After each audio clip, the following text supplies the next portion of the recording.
கோடநாடு கொலை கொள்ளை வழக்கு தொடர்பாக முன்னாள் முதல்வர் ஜெயலலிதாவின் நேரடி உதவியாளர் பூங்குன்றன் சிபிசிஐடி விசாரணைக்கு ஆஜரானார். மறைந்த முதலமைச்சர் ஜெயலலிதாவின் நேரடி உதவியாளர் பூங்குன்றன் ஜெயலலிதாவின் நிழலாக கருதப்பட்டவர். ஜெயலலிதா தங்கியிருந்த போயஸ் கார்டன், கோடநாடு பங்களா, எஸ்டேட் தொடர்பாக நன்கு அறிந்தவர் என்கின்ற அடிப்படையில் 2022ஆம் ஆண்டு இவரிடம் விசாரணை நடைபெற்றது. அதனையடுத்து தற்போது விசாரணைக்கு பூங்குன்றன் ஆஜராகியுள்ளார்.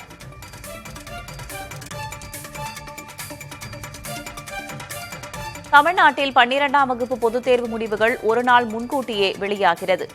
மே 9ஆம் தேதி தேர்வு முடிவுகள் வெளியாகும் என்று அறிவிக்கப்பட்டிருந்த நிலையில் ஒருநாள் முன்னதாக மே 8ஆம் தேதியே வெளியாகும் என்று அறிவிக்கப்பட்டுள்ளது.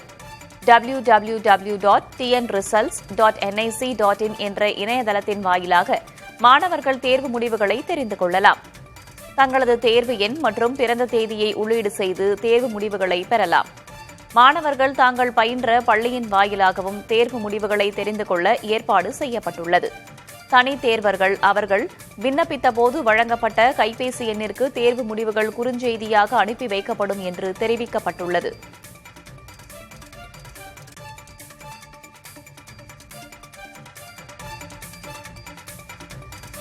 ஈரோடு அருகே இரட்டை கொலை நடந்த வீடு உள்ளிட்ட இடங்களில் காவல்துறையினர் மீண்டும் விசாரணை மேற்கொண்டுள்ளனர். கொலையாளிகளை பிடிக்க 12 தனிப்படைகள் அமைக்கப்பட்டு சிசிடிவி காட்சிகள், செல்போன் அழைப்புகள் ஆய்வு செய்யப்பட்டு வருகின்றன. பல்லடத்தில் நடந்த கொலை சம்பவம் போல இந்த இரட்டை கொலை சம்பவமும் நடந்திருப்பதால் அங்கு விசாரணையில் ஈடுபட்ட காவல்துறையினர் இங்கு பணியமர்த்தப்பட்டுள்ளனர். இவர்கள் இரட்டை கொலை நடந்த வீடு மற்றும் தோட்டம், வாய்க்காலில் விசாரணை மேற்கொண்டனர். சந்தேகத்திற்குரிய வகையில் 15 நாட்களுக்கு முன்பு வளர்ப்பு நாய் உயிரிழந்த நிலையில் அதனை புதைத்த இடத்தை காவல்துறையினர் தேடினர். கர்நாடகா தமிழக எல்லையில் உள்ள திம்பம் வனப்பகுதியில் தக்காளி ஏற்றிச் சென்ற லாரி விபத்துக்குள்ளான நிலையில் சாலையில் கொட்டிக் கிடந்த தக்காளிகளை காட்டு யானை தின்றது. திம்பம் வனப்பகுதியில் சரக்கு வாகனம் ஒன்று ஓட்டுநரின் கட்டுப்பாட்டை இழந்து விபத்துக்குள்ளான நிலையில் அதிலிருந்த தக்காளிகள் சாலையில் கொட்டின. நன்றாக இருந்த தக்காளிகள் மாற்று வாகனத்தில் எடுத்துச் செல்லப்பட்டன. நசுங்கிய தக்காளிகள் அங்கேயே விடப்பட்டன. இந்நிலையில் வனத்திலிருந்து வெளியேறிய யானை ஒன்று தக்காளி வாசனை அறிந்து அங்கு வந்து தக்காளிகளை தின்றது. பிரதமர் மோடியுடன் தேசிய பாதுகாப்பு ஆலோசகர் அஜித் தோவல் ஆலோசனை நடத்தியுள்ளார். கடந்த 24 மணி நேரத்தில் நடைபெற்ற இந்த இரண்டாவது சந்திப்பு 40 நிமிடங்கள் நீடித்தது. இந்தியாவில் நாளை போர்க்கால ஒத்திகை நடைபெற உள்ள நிலையில் இருவரும் ஆலோசனை நடத்தியுள்ளது குறிப்பிடத்தக்கது. பஹல்காம் தாக்குதலை தொடர்ந்து பிரதமர் மோடி முப்படை தளபதிகள், பாதுகாப்புத்துறை செயலாளர் உள்ளிட்டோருடன் தொடர் ஆலோசனையில் ஈடுபட்டு வருகிறார்.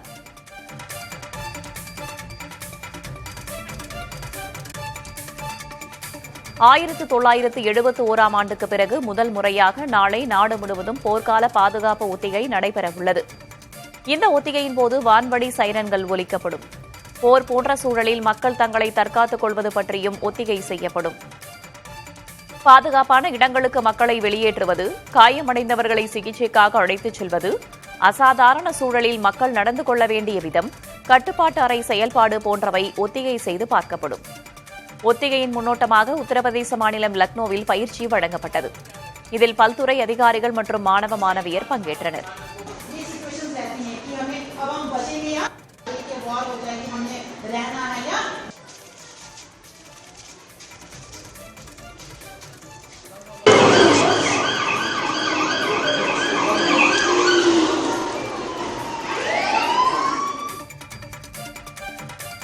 நாளை நாடு முழுவதும் போர் பாதுகாப்பு ஒத்திகை நடைபெறும் நிலையில் தமிழகத்தில் ஒத்திகை நடத்த சென்னை மற்றும் கல்பாக்கத்தை மத்திய அரசு தேர்வு செய்துள்ளது.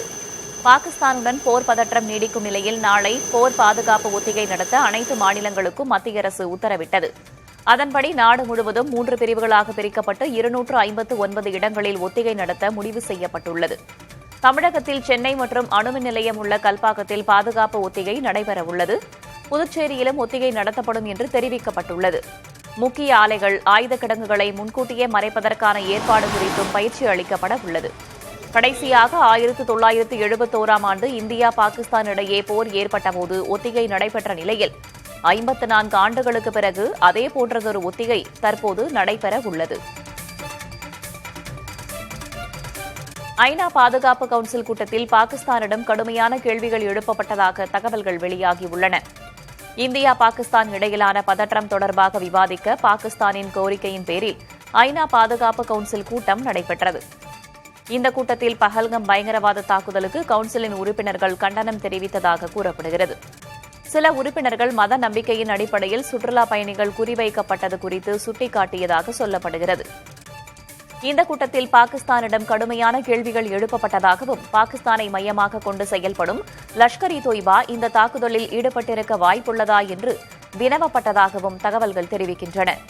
பாகிஸ்தானின் ஏவுகணை சோதனைகள், அணு ஆயுதம் தொடர்பான சொல்லாடல்கள் பதற்றத்தை அதிகரிப்பதாக உறுப்பினர்கள் பலர் கவலை தெரிவித்ததாகவும் இருதரப்பு ரீதியாக பிரச்சினைகளை தீர்த்துக் கொள்ளுமாறு பாகிஸ்தானுக்கு அறிவுறுத்தப்பட்டதாகவும் கூறப்படுகிறது. ஜம்மு காஷ்மீரின் நிர்வாகம் மற்றும் வளர்ச்சியை பஹல்காம் தாக்குதல் தடம் புரள செய்துவிடக்கூடாது என்று மத்திய அரசு விரும்புவதாக முதல்வர் உமர் அப்துல்லா கூறியுள்ளார். ஸ்ரீநகரில் உயர்மட்ட ஆய்வுக் கூட்டத்தை நடத்தியவர் அமர்நாத் யாத்திரை சிரமமின்றி நடைபெற கூட்டு முயற்சி எடுக்கப்பட வேண்டும் என்று வலியுறுத்தினார்.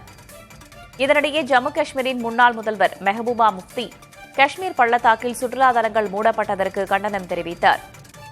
சுற்றுலா பயணிகள் தைரியமாக வருகை தரும்போது சுற்றுலா தலங்களை மூடி வைப்பது சரியானது அல்ல என்றும் அவர் கூறியுள்ளார். அதேபோல தவறு செய்யாத உள்ளூர்வாசிகள் விசாரணை என்ற பெயரில் துன்புறுத்தப்படுவதாகவும் சாடியுள்ளார். தொடர்ந்து 12வது நாளாக எல்லையில் பாகிஸ்தான் ராணுவம் அத்துமீறி தாக்குதல் நடத்தியுள்ளது. ஜம்மு காஷ்மீரின் குப்வாரா, பாரமுல்லா, பூஞ்ச், ரஜௌரி உள்ளிட்ட பல்வேறு பகுதிகளில் எல்லை கட்டுப்பாட்டு கோடு பகுதியில் பாகிஸ்தான் ராணுவம் துப்பாக்கிச்சூடு நடத்தியதாக ஜம்மு காஷ்மீரில் உள்ள பாதுகாப்புத்துறை செய்தித் தொடர்பாளர் கூறியுள்ளார். இந்த அத்துமீறலுக்கு இந்திய ராணுவம் தக்க மற்றும் உடனடி பதிலடி கொடுத்ததாகவும் குறிப்பிட்டுள்ளார். கேரள மாநிலம் திரிஷூரில் நடைபெறும் பூரம் திருவிழாவை காண பக்தர்கள் திரண்டு வருகின்றனர். திரிஷூர் வடக்குநாதர் கோவில் அமைந்திருக்கும் தேக்கின்காடு பகுதியில் ஒவ்வொரு ஆண்டும் சித்திரை மாதம் பூரம் நட்சத்திர நாளில் திரிஷூர் பூரம் திருவிழா நடத்தப்படுகிறது. இந்த திருவிழாவின் போது இவ்வூரில் உள்ள 4 அம்மன் கோவில்களிலிருந்து அலங்கரிக்கப்பட்டு ஊர்வலமாக அழைத்து வரப்படும் யானைகள் எதிரெதிர் திசைகளில் அணிவகுத்து நின்று முத்துக்கூடை மற்றும் பூரம் நிகழ்வு நடைபெறும். இந்த திருவிழாவை காண வெளி மாநிலங்கள், வெளிநாடுகளிலிருந்தும் பக்தர்கள் வருகின்றனர்.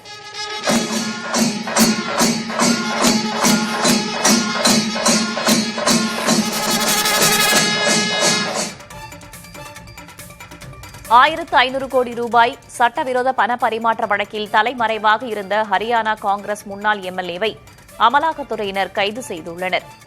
முன்னாள் எம்எல்ஏ தரம் சிங் ஜோகரை பல மாதங்களாக தேடி வந்த அமலாக்கத்துறையினர் டெல்லியில் உள்ள நட்சத்திர ஹோட்டலில் வைத்து கைது செய்தனர். அவர் கைது செய்யப்படும் பரபரப்பான சிசிடிவி காட்சி தற்போது வெளியாகியுள்ளது. நாய்க்கடியால் குழந்தைகள் உயிரிழப்பது அதிகரித்து வருவதை உணர்த்தும் வகையில் கேரளாவில் அடுத்தடுத்த சம்பவங்கள் அரங்கேறியுள்ளன. கேரளாவின் கொல்லம் மாவட்டம் குன்னிக்கோடு பகுதியைச் சேர்ந்த நியா என்ற 6 வயது சிறுமி வீட்டின் அருகே விளையாடிக் கொண்டிருந்த தெரு நாய் கடித்தது. இதனையடுத்து மருத்துவமனையில் அனுமதிக்கப்பட்ட சிறுமிக்கு நாய்க்கடிக்கான ரேபிஸ் தடுப்பூசி செலுத்தப்பட்டது. எனினும் மிகுந்த வலி, காய்ச்சலால் அவதியடைந்து தொடர் சிகிச்சை பெற்று வந்த சிறுமி நியா திங்கட்கிழமை சிகிச்சை பலனின்றி உயிரிழந்தார். கேரளாவில் கடந்த 1 மாதத்தில் மட்டும் நாய்க்கடியால் பாதிக்கப்பட்ட 3 குழந்தைகள் உயிரிழந்துள்ளனர். தெருவில் ஓடி ஆடி விளையாடும் பிஞ்சு குழந்தைகளின் உயிர்கள் திருநாய்க்கடியால் பறிபோவதை தடுக்க தீவிர நடவடிக்கைகளை எடுக்க வேண்டியது மிகவும் அவசியமானதாக மாறியுள்ளது. காவிரி நீர்பிடிப்பு பகுதியில் மழை குறைந்ததால் காவிரி ஆற்றில் நீர்வரத்து வினாடிக்கு 5000 கன அடியிலிருந்து 4000 கன அடியாக குறைந்துள்ளது. கோடைக்காலம் தொடங்கியுள்ள நிலையில் நீர்வரத்து குறைவதும் அதிகரிப்பதுமாக இருந்தாலும் ஒகேனக்கலுக்கு சுற்றுலா பயணிகளின் வருகையும் அதிகரித்துள்ளது.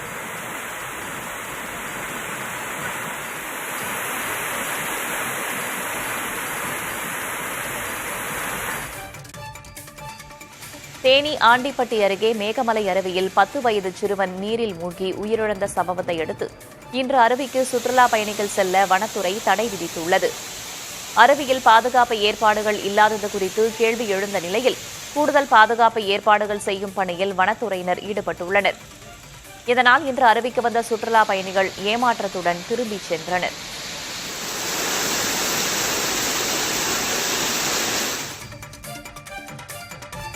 அரியலூர் சின்னக்கடை வீதியில் உள்ள நகை அடகு கடையில் 250 சவரன் நகை, 8 கிலோ வெள்ளி மற்றும் 5 லட்சம் ரூபாய் ரொக்கப்பணம் திருடப்பட்டுள்ளதாக புகார் அளிக்கப்பட்டுள்ளது. கடையின் உரிமையாளர் விகாஷ் ராஜஸ்தானுக்கு சென்றிருந்த நிலையில் நகைகளை பாதுகாப்பாக உறவினர் கடையில் வைத்திருந்தார். இந்நிலையில் நகைகள் காணாமல் போனதாக புகார் அளிக்கப்பட்டுள்ளது. இதனிடையே 15 நாட்களுக்கு முன்பு பணியில் சேர்ந்த ராஜஸ்தான்காரர் ஆசாத் லோடா என்பவர் காணாமல் போயுள்ளார். அவரது செல்போனும் சுவிட்ச் ஆஃப் செய்யப்பட்டுள்ளதால் காவல்துறையினர் விசாரித்து வருகின்றனர். ஹொசூரில் உள்ள டாடா எலக்ட்ரானிக்ஸ் நிறுவனம் 174 ஏக்கருக்கு ஆலையை விரிவாக்கம் செய்ய உள்ளது. 2020இல் ஹொசூரில் தொடங்கப்பட்ட இந்நிறுவனம் TEPL ஜாஸ்மின் என்ற புதிய உற்பத்தி ஆலையை நிறுவுகிறது. 174 ஏக்கரில் அமைக்கப்படும் இந்த ஆலைக்காக 6,750 கோடி ரூபாய் முதலீடு செய்யப்படுகிறது. இதில் நேரடியாகவும் மறைமுகமாகவும் 82,000 வேலைவாய்ப்புகள் உருவாகும் என்று எதிர்பார்க்கப்படுகிறது. அரசின் மகப்பேறு சலுகை திட்டத்தின் கீழ் 20% கர்ப்பிணிகள் மட்டுமே பயனடைவதாக உணவு உரிமை ஆர்வலர்கள் கவலை தெரிவிக்கின்றனர். தேசிய உணவு பாதுகாப்பு சட்டத்தின் கீழ் அனைத்து கர்ப்பிணிகளுக்கும் 6,000 ரூபாய் வழங்க அரசு உத்தரவாதம் அளித்த போதிலும் இத்திட்டத்தின் கீழ் அனைத்து கர்ப்பிணிகளும் பயனடையவில்லை என்று கூறுகின்றனர். கடந்த மார்ச் மாதத்தில் மாநிலங்களவையில் அளிக்கப்பட்ட தரவுகளின்படி 2024-25 நிதியாண்டில் 54 லட்சம் பயனாளிகளுக்கு மட்டுமே பணம் வழங்கப்பட்டதாகவும் இது 2023-24 நிதியாண்டில் 73 லட்சம் பேருக்கு வழங்கப்பட்டதை விட குறைவு என்றும் குறிப்பிட்டுள்ளனர்.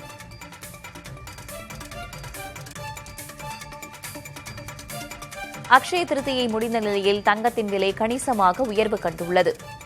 சென்னையில் நேற்று காலையுடன் ஒப்பிடுகையில் இன்று தங்கம் சவரனுக்கு 2,000 ரூபாய் விலை அதிகரித்துள்ளது. இன்று காலை நிலவரப்படி 22 கேரட் ஆபரண தங்கம் கிராமிற்கு 250 ரூபாய் விலை உயர்ந்து 9,025 ரூபாய்க்கும், ஒரு சவரன் 2,000 ரூபாய் விலை அதிகரித்து 72,200 ரூபாய்க்கும் விற்பனையாகிறது. வெள்ளி கிராமிற்கு 3 ரூபாய் விலை உயர்ந்து 9,025 ரூபாய்க்கு விற்பனை செய்யப்படுகிறது. முன்னதாக கடந்த ஏப்ரல் 22ஆம் தேதி தங்கம் விலை இதுவரை இல்லாத அளவாக ஒரு சவரன் 74,320 ரூபாய்க்கு விற்பனை செய்யப்பட்டது குறிப்பிடத்தக்கது.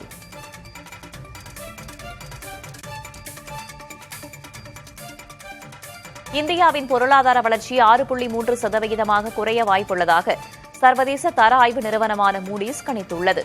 நடப்பு நிதியாண்டில் பொருளாதார வளர்ச்சி 6.5% இருக்க வாய்ப்புள்ளதாக அந்நிறுவனம் ஏற்கனவே தெரிவித்திருந்தது. இதற்கு அமெரிக்காவின் கொள்கைகள் மற்றும் வர்த்தக கட்டுப்பாடுகள் சர்வதேச அளவில் பொருளாதார நிச்சயமற்ற தன்மையை உருவாக்கியுள்ளதே காரணம் என மூடிஸ் தெரிவித்துள்ளது. இது தவிர இந்தியா பாகிஸ்தான் இடையிலான பதற்றத்தாலும் பொருளாதார வளர்ச்சி குறைய வாய்ப்பிருப்பதாகவும் கூறப்பட்டுள்ளது.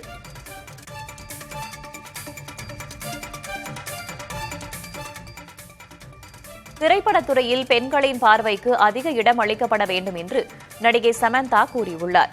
அண்மையில் ஒரு நிகழ்ச்சியில் பேசிய சமந்தா, பெண் என்ற தனது பாலின அடையாளம், கதை தேர்வு உள்ளிட்ட தனது படைப்பாற்றல் சார்ந்த முடிவுகளை வடிவமைப்பதாக கூறியுள்ளார். மேலும் சமூகத்தில் பெண்களின் எண்ணிக்கை சரிபாதி இருந்தாலும் திரைப்படத்துறையில் பெண்களின் பங்கேற்பு மிக குறைவாக இருப்பதாக தெரிவித்தார். பெண் இயக்குநர்கள், தயாரிப்பாளர்கள், கதை சொல்லிகள் அதிகரிக்க வேண்டும். அப்போதுதான் பெண்களின் குரல்களும் அனுபவங்களும் திரைப்படங்களில் முன்னிலை பெறும் என்றும் அவர் தெரிவித்துள்ளார்.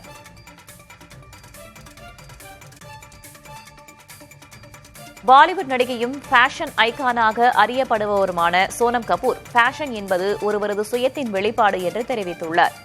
அண்மையில் ஜப்பான் நாட்டின் கியோட்டோவில் புகழ்பெற்ற ஃபால் 2025 ஷோகேஸ் நிகழ்ச்சியில் பங்கேற்ற சோனமிடம் ஆடையும் அலங்காரமும் அனைவரது கவனத்தையும் ஈர்த்துள்ளது. இதுகுறித்து பேசிய சோனம், ஃபேஷன் என்பது அழகியல், ஆடை வடிவமைப்பு, சமகால போக்குகள் ஆகியவற்றுக்கு அப்பாற்பட்டது என்று கூறியுள்ளார். ஃபேஷன் என்பது நம்முடைய சுயத்தை வெளிப்படுத்துவதற்கான வலுவான ஊடகம் என்றும் அது நம்முடைய ஆளுமையின் நீட்சி என்றும் தெரிவித்துள்ளார்.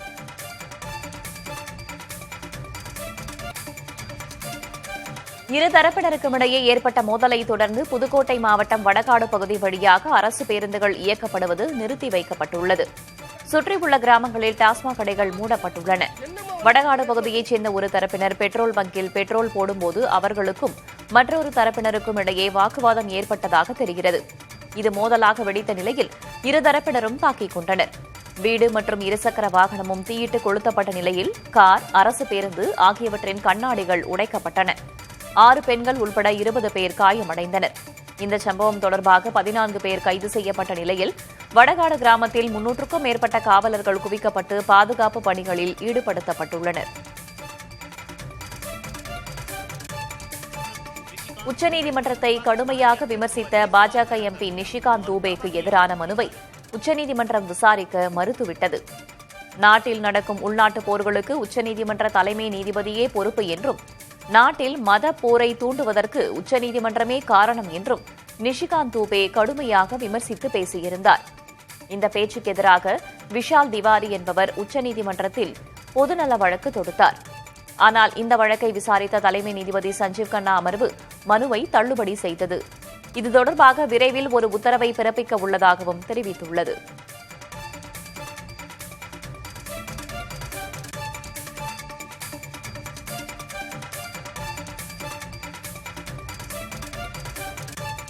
சென்னை போரூர் அருகே சமயபுரத்தில் பக்கத்து வீட்டில் இருந்த வளர்ப்பு நாய் கடித்து 6 வயது சிறுவன் காயமடைந்தான். நாய் கடித்ததும் சிறுவன் அலறிக்கொண்டு ஓடியபோது அங்கிருந்த கல்லில் தடுக்கி கீழே விழுந்ததில் தலையிலும் காயம் ஏற்பட்டது.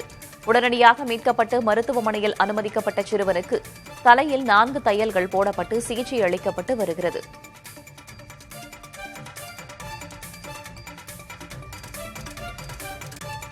தேனி மாவட்டம் கூடலூர் அருகே பள்ளியங்குடி கீழ்த்தளத்தில் கண்ணகி அறக்கட்டளை சார்பாக கொடியேற்றும் விழா சிறப்பாக நடைபெற்றது. தமிழக கேரள எல்லையில் உள்ள மங்களதேவி கண்ணகி கோவிலில் சித்திரை முழு நிலவு விழா வரும் 12ஆம் தேதி நடைபெறவுள்ளது. இதற்கு முன்னேற்பாடாக கூடலூர் அருகே பள்ளியங்குடிக்கு கீழ்த்தளத்தில் மங்களதேவி கண்ணகி கோவில் செல்லும் வழியில் கண்ணகி கோவிலை நோக்கி கொடியேற்றும் நிகழ்வு நடைபெற்றது. கொடியேற்றத்திற்கு முன்பாக பொங்கல் வைக்கப்பட்டு கொடிமரத்திற்கு பூஜைகள் செய்யப்பட்டன.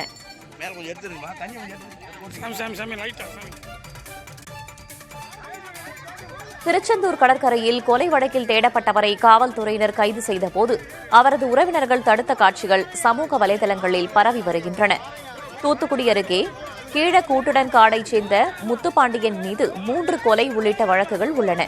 கூலிப்படையைச் சேர்ந்தவரான இவரை தேடி வந்த காவல்துறையினருக்கு திருச்செந்தூர் முருகன் கோவிலுக்கு வந்திருப்பதாக தகவல் கிடைத்தது. இதனையடுத்து காவலர்கள் அங்கு சென்று அவரை பிடிக்க முற்பட்டபோது கைது செய்ய விடாமல் குடும்பத்தினர் வாக்குவாதம் செய்தனர். அவர்களிடமிருந்து விடுவித்து முத்துப்பாண்டியை காவல்துறையினர் கைது செய்தனர்.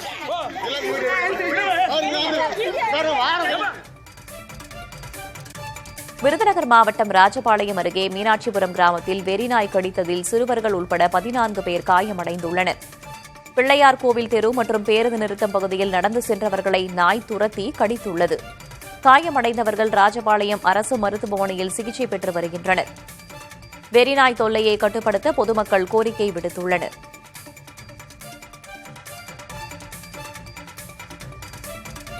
கிருஷ்ணகிரி மாவட்டத்தில் பெய்து வரும் மழையால் கேஆர்பி அணை இந்த ஆண்டு முதல் முறையாக 50 அடியை எட்டியுள்ளது. 52 அடி உயரம் கொண்ட இந்த அணை மூலம் 30,000 ஏக்கர் நிலம் பாசனம் பெறுகிறது. கடந்த ஆண்டு 45 அடிக்கு கீழ் நீர்மட்டம் குறைந்திருந்த நிலையில் தற்போது பெய்து வரும் மழையால் நீர்வரத்து அதிகரித்துள்ளது.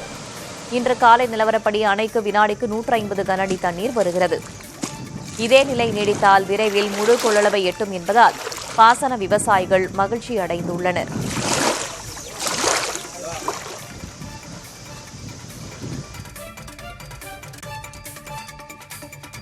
மதுரை மாவட்டம் மேலூர் தினசரி காய்கறி சந்தையில் வரத்து அதிகரிப்பால் காய்கறிகளின் விலை பெரிதும் குறைந்துள்ளது. உருளைக்கிழங்கு கிலோ 40 ரூபாய்க்கும், கத்திரிக்காய், வெண்டைக்காய், பீட்ரூட், மாங்காய் தலா 20 ரூபாய்க்கும் விற்கப்படுகிறது. கேரட் 30 ரூபாய், தக்காளி 15 ரூபாய், சௌச்சவ் 15 ரூபாய், முள்ளங்கி 30 ரூபாய்க்கு விற்பனையாகிறது. அவரைக்காய் 80 ரூபாய்க்கும், பீன்ஸ் 50 ரூபாய்க்கும் விற்கப்படுகின்றன.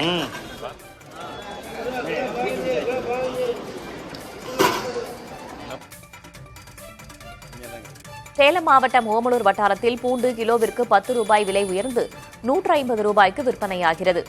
ஓமலூர், காடையாம்பட்டி, தாரமங்கலம், சேலம், செவ்வாய்ப்பேட்டை, பால் மார்க்கெட், லீ பஜார் மண்டிகளுக்கு பூண்டின் வரத்து அதிகரித்த நிலையில் தற்போது எக்ஸ்ட்ரா பாம் ரக பூண்டு வரத்து குறைந்துள்ளது. நடப்பாண்டு வட மாநிலங்களில் பூண்டு சாகுபடி அதிகரித்து வரத்தும் அதிகரித்து பூண்டு விலை வெகுவாக சரிந்து கிலோ 100 ரூபாய் முதல் 130 ரூபாய் வரை விற்பனையானது. தற்போது தரம் வாரியாக கிலோவிற்கு 10 ரூபாய் விலை உயர்ந்து லட்டு ரகம் 80, பாம் ரகம் 100, எக்ஸ்ட்ரா பாம் ரகம் 140, நடுத்தரம் 70 முதல் 110 ரூபாய் வரை விற்பனையாகிறது. மேற்கு வங்கத்தின் தீகா நகரத்தில் அமைந்துள்ள ஜெகநாதர் கோவிலை ஜெகநாத் தாம் என்று அழைத்தால் மேற்கு வங்க அரசின் மீது சட்ட நடவடிக்கை எடுக்கப்படும் என்று ஒடிஷா அரசு கூறியுள்ளது. ஒடிஷாவின் பூரி நகரில் பிரசித்தி பெற்ற ஜெகநாதர் கோவில் அமைந்துள்ளது. இந்நிலையில் மேற்கு வங்கத்தில் தீகா நகரத்தில் ஜெகநாதர் கோவில் அண்மையில் கட்டப்பட்டது. இதையொட்டி ஒடிஷா மேற்கு வங்க அரசுகளுக்கு இடையே உரசல் ஏற்பட்டுள்ளது. பத்ரிநாத், துவாரகை, ராமேஸ்வரம் மற்றும் புரி ஜெகநாதர் கோவில்கள் மட்டுமே தாம் என்று அழைக்கப்பட வேண்டும் எனவும், தீகா ஜெகநாதர் கோவிலை தாம் என்று அழைப்பது பக்தர்களை புண்படுத்தி இருப்பதாகவும் ஒடிஷா மாநில சட்ட அமைச்சர் பிருத்திவிராஜ் ஹரிச்சந்திரன் கூறியுள்ளார். ஒடிஷாவை ஆளும் பாஜக அரசு பொறாமையை வெளிப்படுத்துவதாக மேற்கு வங்க முதல்வர் மமதா பானர்ஜி பதிலடி கொடுத்துள்ளார். மேலும் ஒடிஷா உள்ளிட்ட பாஜக ஆளும் மாநிலங்களில் வங்காள மக்கள் தாக்கப்படுவதாகவும் அவர் குற்றம் சாட்டியுள்ளார்.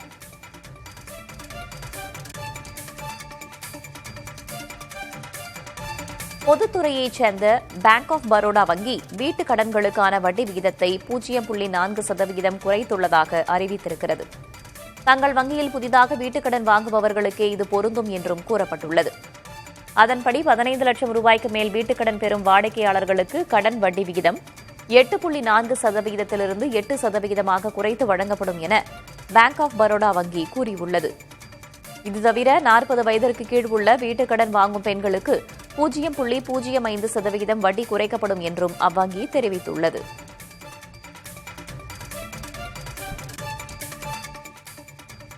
இந்தியாவின் முன்னேற விழையும் மாவட்டங்கள் திட்டத்திற்கு சிங்கப்பூர் அதிபர் தர்மன் சண்முகரத்னம் பாராட்டு தெரிவித்துள்ளார். பிலாந்த்ரோபி ஆசியா உச்சி மாநாட்டில் பங்கேற்று பேசிய அவர், வளர்ந்து வரும் பிராந்தியங்களிலும் மக்களுக்கு அதிகாரம் அளிப்பதற்கு இந்தியாவின் முன்னேற விழையும் மாவட்டங்கள் திட்டம் நல்ல உதாரணம் என்று குறிப்பிட்டார். அத்திட்டம் சமூகத்திற்கு உரிமைகளை வழங்குவதாக சுட்டிக்காட்டினார். முன்னேற விழையும் மாவட்டங்கள் திட்டம் 2018ஆம் ஆண்டு பிரதமர் மோடியால் தொடங்கப்பட்டது. மு.க. ஸ்டாலின் தலைமையிலான திமுக அரசு நாளை 5வது ஆண்டில் அடியெடுத்து வைக்கிறது. இதையொட்டி தொண்டர்களுக்கு மடல் ஒன்றை எழுதியுள்ள முதலமைச்சரும் திமுக தலைவருமான மு.க. ஸ்டாலின், மக்கள் வைத்துள்ள நம்பிக்கையை உறுதி செய்ய களத்தில் கடுமையாக உழைக்க வேண்டும் என்று கேட்டுக் கொண்டுள்ளார். அரசியல் எதிரிகளால் ஆட்சியை குறை சொல்ல முடியாத காரணத்தால் அவதூறு சேற்றை வீசுவதாக குறிப்பிட்டுள்ள முதலமைச்சர், ஈரை பேனாக்கி பேனை பேயாக காட்ட நினைக்கிறார்கள், அதிகார அமைப்புகளை ஏவி அரசியல் பழிவாங்கல் நடவடிக்கைகளை மேற்கொள்கிறார்கள் என்றும் குறிப்பிட்டுள்ளார். இந்த பூச்சாண்டிகளுக்கு மிரள்வதற்கு அடிமை கட்சி அல்ல திமுக, சுயமரியாதை இயக்கம், தமிழ்நாட்டின் உரிமைகளை மீட்டெடுக்கும் இயக்கம் என்று முதலமைச்சர் தெரிவித்தார். இனி ஓராண்டு காலம் தேர்தல் பணிகளே முதன்மையானதாக இருக்கும். திமுகவின் பவள விழா பொதுக்குழு ஜூன் 1ஆம் தேதி மதுரையில் நடைபெற இருக்கும் நிலையில் அதில் தேர்தல் பணிகள் குறித்து இன்னும் விரிவான செயல் திட்டங்கள் முன்வைக்கப்படும் என்றும் குறிப்பிட்டுள்ளார். அதற்கு முன்னதாக தமிழ்நாட்டில் 1244 இடங்களில் நடைபெறும் பொதுக்கூட்டங்களில் பங்கேற்கும் சொற்பொழிவாளர்கள் 4 ஆண்டு கால ஆட்சியின் சாதனைகளை ஒவ்வொரு இடத்திலும் எடுத்துரைக்க வேண்டும் என்று தொண்டர்களை கேட்டுக் கொண்டுள்ளார். கேரள மாநிலம் திரிசூரில் நடைபெறும் பூரம் திருவிழாவை பார்க்க பக்தர்கள் திரண்டு வருகின்றனர். திரிசூர் வடக்குநாதர் கோவில் அமைந்திருக்கும் தேக்கின்காடு பகுதியில் ஒவ்வொரு ஆண்டும் சித்திரை மாத பூரம் நட்சத்திர திருநாளில் திரிசூர் பூரம் திருவிழா நடத்தப்படுகிறது. இந்த திருவிழாவின் போது இவ்வூரில் உள்ள 4 அம்மன் கோவில்களில் இருந்து அலங்கரிக்கப்பட்டு ஊர்வலமாக அழைத்து வரப்படும் யானைகள் எதிரெதிர் திசைகளில் அணிவகுத்து நின்று முத்துக்குடை மற்றும் பூரம் நிகழ்வு நடைபெறும். இந்த திருவிழாவை காண வெளி மாநிலங்கள் வெளிநாடுகளிலிருந்தும் பக்தர்கள் வருகின்றனர்.